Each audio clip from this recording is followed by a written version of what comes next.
Hello बच्चों। जय हिंद। मैं राजेश सर। मैं जो है आज से आप लोगों के लिए लेकर के आया हूँ क्लास 10th का मैथिली, जो कि पूरे बिहार बोर्ड से रिलेटिव है। अगर क्लास 10th में देखिएगा तो सबसे जो इम्पोर्टेंट पार्ट्स होते हैं वह होते हैं विषय सूची अर्थात लेखक परिचय, और कौन से लेखक ने या किस शीर्षक पाठ को लिखा है। ठीक है। अगर इसको देखिएगा तो ये काफी इंपॉर्टेंट है। इससे जो है परीक्षा में भर भर के ऑब्जेक्टिव क्वेश्चन रहते हैं। नहीं तो आज जो है हम लोग करने वाले हैं लेखक परिचय, और जो फर्स्ट चैप्टर है उसका भी लेखक परिचय हम लोग करने वाले हैं। नहीं, और जो लेखक परिचय विषय सूची है उसको किस लेखक ने लिखा है उसके बारे में अध्ययन करने वाले हैं। ठीक है। तो चलिए हम लोग देखते हैं। हमारा जो पहला चैप्टर है टेंथ के मैथिली के अकॉर्डिंग, वो है मिथिलाक सांस्कृतिक सीमा। ठीक है। वह क्या है देखिएगा, मिथिला के सांस्कृतिक सीमा। इसका जो लेखक है उनका नाम है रामलोचन शरण। नहीं, हमारा जो दूसरा चैप्टर है वह है राष्ट्रभाषा और मातृभाषा। इसके जो लेखक है वह कौन है, भोलालाल दास। इसके बाद जो हमारा तीसरा चैप्टर है उसका नाम है जवाहर जहने देख लो जे ने पढ़ लो। ठीक है। इसका जो लेखक है वो कौन है, जयकांत मिश्र। इसको आप लोग जो है ढंग से जो है नोट्स बनाते चलिएगा, ये काफी इंपॉर्टेंट है। हमारा जो चैप्टर नंबर 4 है वो है चंद्रमुखी। नहीं, इसको लिखे हैं लीली रेजिना। इसके बाद जो हमारा पांचवा चैप्टर है वो उसका शीर्षक जो है क्या, भोजन। इसको लिखे हैं राजमोहन झा जी ने। इसके बाद हमारा जो चैप्टर नंबर 6 है इसका जो शीर्षक है वो क्या है, पर्यावरण। इसको लिखे हैं दिनेश्वरलाल आनंद जी ने। इसके बाद जो हमारे अगले चैप्टर है चैप्टर नंबर 7। नहीं, उसका जो शीर्षक है वो क्या है, संविधान निर्माता डॉक्टर बी आर अम्बेडकर, मतलब हो गया डॉक्टर भीमराव अम्बेडकर। इसका जो लेखक है वो कौन है, भाग नारायण झा। नहीं, क्या हो जाएगा, भाग नारायण झा। इसके बाद अगर अगले चैप्टर की बात करिएगा तो वो है क्रैक। इसका शीर्षक पाठ क्रैक है। उसके लेखक कौन है यहाँ पे देखिएगा तो उमाकांत जी है। ठीक है। इसके बाद जो हमारे अगले चैप्टर है चैप्टर नंबर 9। नहीं, वो कौन है देखिएगा, भारतीय स्वतंत्रता संग्राम एवं संविधानक रूपरेखा। इसको लिखे हैं रत्नेश्वर मिश्र ने। ठीक है। चलिए हम लोग थोड़ा सा आगे बढ़ जाते हैं। अभी हम लोग गद्य खंड कर रहे हैं, फिर जो है पद खंड का जो है हम लोग लेखक परिचय करेंगे। इसके बाद जो है हम लोग आते हैं चैप्टर नंबर 10 पे। चैप्टर नंबर जो 10 है उसका शीर्षक है लेवरा अनहार में एकता जोत। नहीं, ये एकांकी है।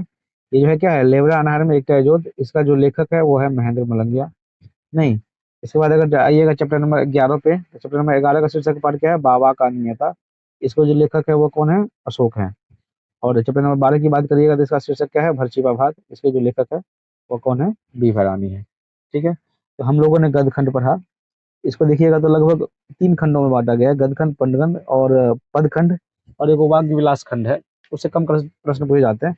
लेकिन ये जो लेखक परिचय है गद्य खंड में देखिएगा, नहीं, ये जो गद्य खंड है हमारा और ये जो पद खंड है, इससे बहुत ज्यादा क्वेश्चन पूछे जाते हैं। मतलब कुल मिलाकर के अगर देखिएगा 100 नंबर का मैथिली एग्जाम होता है जिसमें से 50 नंबर के ऑब्जेक्टिव प्रश्न पूछे जाते हैं। इसमें 5 से 6 तो 100% ही जो है लेखक परिचय मतलब विषय सूची से क्वेश्चन रहते हैं। ठीक है। तो इसको जो है नोट्स बनाना और इसको तैयारी करना हमारा जो है मुख्य कर्तव्य है। चलिए हम लोग चलते हैं पद खंड की ओर। नहीं, तो पद खंड में देखिएगा सबसे पहले जो चैप्टर नंबर 13 है, या फिर एक बोल सकते हैं इसको, या 13 बोल सकते हैं। अगर गद्य खंड पद खंड को एक मिला के 13 मानेंगे, नहीं तो एक मान सकते हैं। तो सबसे जो पहला चैप्टर है वह क्या है, शिव गीत। ठीक है। इसके जो लेखक है वह है विद्यापति। ठीक है ना। इसके बाद जो दूसरा चैप्टर है समय साल। इसके लेखक कौन है देखिएगा, चंदा झा। इसके बाद अगर चैप्टर नंबर 3 की बात करें तो क्या होगा, भावी भरदुतिया विधान है। इसके जो लेखक है वह क्या हो गया, काशीकांत मिश्र मधु। इसके बाद चैप्टर नंबर 4 देखिएगा या फिर 16 देखिएगा तो क्या है, हाँ, भेल वर्षा। इसके लेखक कौन है देखिएगा, वैद्यनाथ मिश्र यात्री। नहीं, इसके बाद अगले चैप्टर की बात करें तो वह क्या है, एडसक कालनाग। ठीक है। इसके लेखक कौन है, चंद्रभानु सिंह। इसके बाद इससे अगले चैप्टर की बात करिएगा तो वह है कर्मवीर। नहीं, इसके लेखक जो है वह कौन है, दीनानाथ दीनानाथ पाठक बंधु। नहीं, अगर हम चैप्टर नंबर 19 की बात करेंगे तो वो क्या है देखिएगा, या चैप्टर नंबर 7 भी बोल सकते हैं इसको। तो ये क्या हो गया, जय जवान जय किसान शीर्षक है इसका। इसका लेखक कौन है, रविन्द्रनाथ ठाकुर। नहीं, चैप्टर नंबर 8 की बात करिएगा या फिर सीरियल वाइज आए तो 20 की बात करिएगा तो इस चैप्टर का शीर्षक जो है वो कौन है, वंदना। इसके जो लेखक है वो क्या है, विद्यानाथ झा विदित है। ठीक है। तो चलिए हम लोग आगे बढ़ते हैं। अब जो आगे बढ़ेंगे हम लोग तो आ जाएंगे चैप्टर नंबर 21 पे, जिसका शीर्षक क्या है देखिएगा, बच्चा। नहीं, उदय चंद्र झा विनोद है इसके लेखक। ठीक है। क्या पढ़ना है, बच्चा। इसके जो लेखक कौन है देखिएगा, उदय चंद्र झा विनोद जी। बच्चा के लेखक जो है क्या है, उदय चंद्र झा विनोद जी हैं। इसके बाद देखिएगा अगले चैप्टर नंबर 22 की बात करें तो इसका जो शीर्षक है वो क्या है, रउदी अच्छी, अच्छी होगा यहाँ पे, नहीं, इसका जो लेखक है वो क्या हो जाएगा, बुद्धिनाथ मिश्र, यहाँ पे अच्छी होगा, रउदी अच्छी, ठीक है।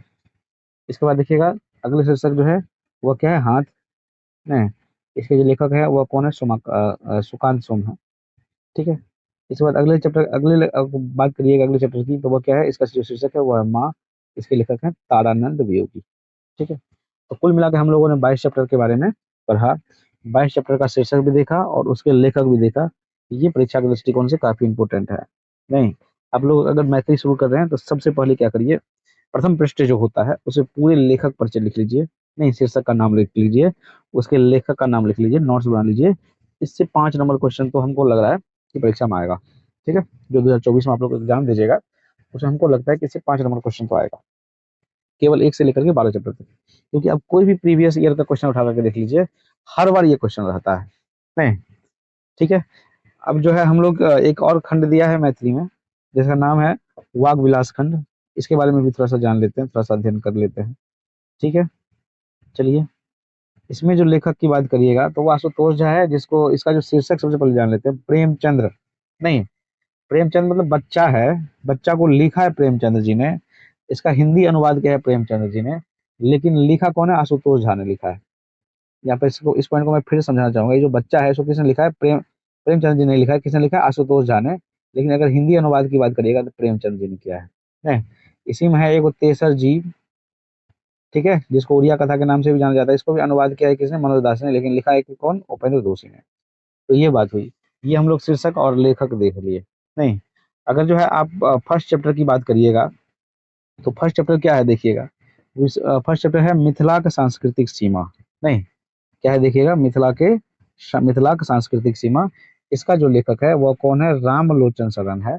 तो अगर मैथिली में बिहार बोर्ड के अकॉर्डिंग पढ़िएगा तो सबसे पहले लेखक परिचय जानना आवश्यक है, ठीक है, लेखक परिचय जानना आवश्यक है। कहने का तात्पर्य क्या हुआ, अगर हम रामलोचन शरण के मिथिला की सांस्कृतिक सीमा का जो शीर्षक है रामलोचन शरण, तो उनके बारे में जो आपके बिहार बोर्ड में दिया हुआ है बुक, आपके जो बीटीसी बुक होता है उसमें जो दिया हुआ है उसके बारे में हमको जानना आवश्यक है, क्योंकि अगर मैथिली की ऑब्जेक्टिव की बात करिएगा 10th मैथिली का, तो उसमें देखिएगा कोई लिमिटेशन नहीं है क्वेश्चन का, काफी अंदर अंदर से हर एक बात को उठा करके क्वेश्चन पूछे जाते हैं। आप प्रीवियस ईयर उल्टा करके देखिए, मतलब काफी अंदर से क्वेश्चन आता है, तो इसमें हम थोड़ा सा भी पॉइंट मिस नहीं कर सकते हैं। अगर हमें मैथिली में जो है, अगर चाहेंगे तो 50 से 50 ला सकते हैं, कोई दिक्कत नहीं है ऑब्जेक्टिव में, तो उसमें हमें काफी बारीकी से पढ़ना पड़ेगा। तो चलिए हम लोग शुरू करते हैं। जब सबसे पहले आज शुरू करने वाले हैं रामलोचन शरण जी का लेखक परिचय, चैप्टर नंबर फर्स्ट शुरू करने वाले हैं, जिसका शीर्षक कौन क्या है, मिथिला की सांस्कृतिक सीमा, और इसके जो लेखक है वो कौन है, रामलोचन शरण। तो चलिए शुरू करते हैं हम लोग, ठीक है। चलिए, ये चैप्टर है हमारा फर्स्ट, उसका नाम क्या है देखिएगा, मिथिला की सांस्कृतिक सीमा, नहीं, इनके लेखक जो है वो कौन है, रामलोचन शरण। चलिए हम शुरू करते हैं लेखक परिचय। सबसे पहले रामलोचन शरण जी के बारे में जानेंगे हम लोग, ठीक है।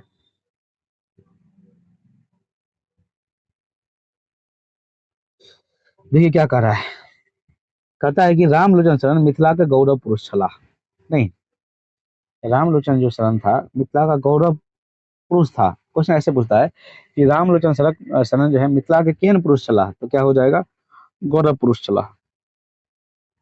हिनक जन्म 1891 ईस्वी में भेल छलैन, नहीं, हिनक जन्म जे 1891 ईस्वी में भेल छलैन, ये है। हिनक पूर्वज जगदीशपुर, जकर दोसर नाम अछि शाहाबाद में रहैत छलखिन।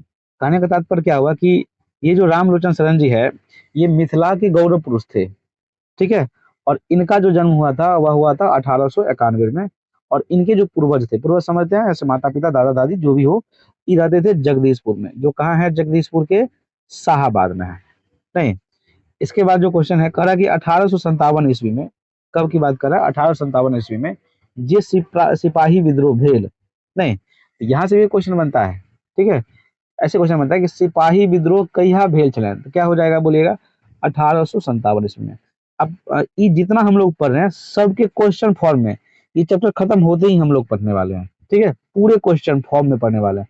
ऐसे क्वेश्चन बनाएंगे कि सिपाही विद्रोह कहिया भेल छलन, तो उसका आंसर क्या होगा, 1857 ईस्वी में। फिर क्या करा कि आ बाबू कुंवर सिंहक राज काज पर ओकर जे प्रभाव पड़ल ने, तकरे परिणाम छल जे रामलोचन शरणक पुरखा सब मिथिला आबि बसि गेलखिन आ मुजफ्फरपुर जिला के राधाउर गामक निवासी बन गेला। कुल मिलाकर के बाद क्या हुआ, 1857 ईस्वी में जो सिपाही विद्रोह हुआ था, और सिपाही विद्रोह के नेतृत्व के किसने किए थे, बाबू कुंवर सिंह ने किए थे, हम लोग जानते हैं। ठीक है, उस समय में इनके जो राजकाज का प्रभाव इन पे पड़ा, ठीक है, उसी के कारण जो है रामलोचन शरण जी का जो पुरखा है कहाँ आकर के बस गया, मिथिला में आकर के बस गया। कहाँ बस गया मिथिला में, तो देखिएगा मुजफ्फरपुर जिला का राधाउर गांव। कौन गांव में, मुजफ्फरपुर जिला का राधाउर गांव में। यहाँ से क्वेश्चन बन सकता है, ऐसे बन सकता है कि रामलोचन शरणक पुरखा सब मिथिला आदि किया बैस गेला, तो पूरे लिख देंगे यहाँ से, नहीं 1857 ईस्वी में क्या लिख देंगे, देखिएगा 1857 ईस्वी में जे सिपाही विद्रोह भेल आ बाबू कुंवर सिंहक राजकाज पर ओकर जे प्रभाव पड़ल तकरे परिणाम छल जे रामलोचन शरण पुरखा सब मिथिला आबि बैस गेलखिन। आ कतऽ बैस गेलखिन, तऽ मुजफ्फरपुर जिला का राधाउर गामक, नहीं कहाँ बस गया देखिएगा। तो यहाँ से लेकर के यहाँ तक हम जो है इस प्रश्न का आंसर लिख सकते हैं। ठीक है, इसके बाद देखिए क्या कर रहा है, कर रहा है अपन कुशाग्र बुद्धि के कारण प्राथमिक कक्षा से शिक्षकक प्रिय पात्र बन गया है। नहीं, ये जो रामलोचन शरण जी जो थे कुशाग्र बुद्धि के थे। ठीक है, इसलिए जो है अपने प्राथमिक कक्षा से, जानते हैं ना प्राथमिक कक्षा क्या होता है, क्लास 1 से लेकर के 8 तक को हम लोग को ऐसे प्राथमिक बोलते हैं। तो उसमें जो है इस शिक्षक के प्रिय पात्र बन गए थे। कलांतर में स्कूल शिक्षक से हो बनला, और कलांतर में बाद में चल करके यही जो है पढ़ लिख कर क्या बने, शिक्षक बने। इसके बाद है दरभंगा नॉर्थ स्कूल में से हो अध्यापन कैलन। दरभंगा में एक ठो नॉर्थ स्कूल है, उसमें भी इन्होंने जो है अध्यापन किया। इनक निधन भेलन 14 मई 1971 ईस्वी को। ठीक है, तो देखिएगा इससे भी काफी प्रश्न पूछे जाते हैं। नहीं, मैथिली में कहा जाता है जरन मरण। ठीक है, जरन का मतलब क्या हुआ, जन्म कहिया हुआ था, और निधन इनका कहिया हो गया था। तो जन्म कहिया हुआ था, देखिएगा इनका जन्म हुआ था 1891 ईस्वी में हुआ था। कहिया हुआ था देखिएगा, 1891 ईस्वी में। और निधन कहिया हो गया था देखिएगा, 1971 ईस्वी में हो गया था। कब हो गया था इनका निधन, 1971 ईस्वी में। और कहिया हुआ था, 14 मई को हुआ था। ठीक है, चलिए इसके बाद हम लोग पढ़ते हैं। कहता अध्ययन और लेखन प्रवृत्ति इनका जो है प्रारंभिक चलन अपन अध्याय ने अदृढ़ इच्छा शक्ति के बल पर 1916 ईस्वी में 1916 ईस्वी में कब, 1916 ईस्वी में दरभंगा पुस्तक भंडार नामक संस्था विद्यापति प्रेस खोला। कौन सा प्रेस खोला था 1916 में, दरभंगा में विद्यापति प्रेस। एक प्रेस भी खोले, ठीक है, रामलोचन शरण जी दरभंगा में पुस्तक भंडार उस संस्था का नाम था। उस प्रेस भी खोले जिसका नाम क्या था, विद्यापति प्रेस। नहीं, एक तो पुस्तक भंडार खोले 1916 में, और 1916 में एक और संस्था खोले, एक प्रेस भी खोले जिनका नाम क्या था, विद्यापति प्रेस। ठीक है, अब फिर क्या कर रहा है कि बाद में पुस्तक भंडारक शाखा पटना में शो खुजला, तो हिमालय प्रेस स्थापित भेल। और बाद में इन्होंने जो है पटना में एक और जो है प्रेस खोला जिनका नाम क्या था, हिमालय प्रेस। यहाँ से भी क्वेश्चन पूछ सकता है, दरभंगा में जो प्रेस खुला था उसका नाम क्या था, तो यहाँ पे क्या हो जाएगा, विद्यापति प्रेस। लेकिन वही प्रेस जो है रामलोचन शरण जी ने पटना में खोला, ठीक है, पाटलिपुत्र में खोला, तो उसका जो नाम है वह क्या है, हिमालय प्रेस। ठीक है, मैथिली में मिथिला हिंदी बालक सदृश पत्रिका का प्रकाशन से हिनके छन। ठीक है, साहित्यिक विकास पर हिनका बेसी ध्यान छलन। व्याकरण चंद्रोदय बालोपयोगी नामी पोथी अछि। ठीक है, लगभग 100 पोथी के लेखन और संपादन ई प्रकाशित करने छथि। कहते 100 मतलब कितना होता है, 100। नहीं, रामलोचन शरण जी जो है लगभग 100 पोथी का जो है संपादन किया है। ठीक है, राय साहबक उपाधि से हिनका भेटलनि। ई क्वेश्चन पूछता है, ठीक है, कि राय साहबक उपाधि कौन लेखक के भेटलनि, तो क्या हो जाएगा बताइए, रामलोचन शरण जी हो जाएगा। क्या हो जाएगा यहाँ पे, रामलोचन शरण जी हो जाएगा। राय साहबक उपाधि जो है किस लेखक को मिला है, तो क्या हो जाएगा, रामलोचन शरण। हम लोग जो निबंध पढ़ने वाले हैं, नहीं उसके बारे में जानते हैं थोड़ा सा। प्रस्तुत निबंध प्रबंध जो है प्रवेशिका मैथिली साहित्य से लेल गेल अछि, जकर संपादक छथि प्रोफेसर हरिमोहन झा।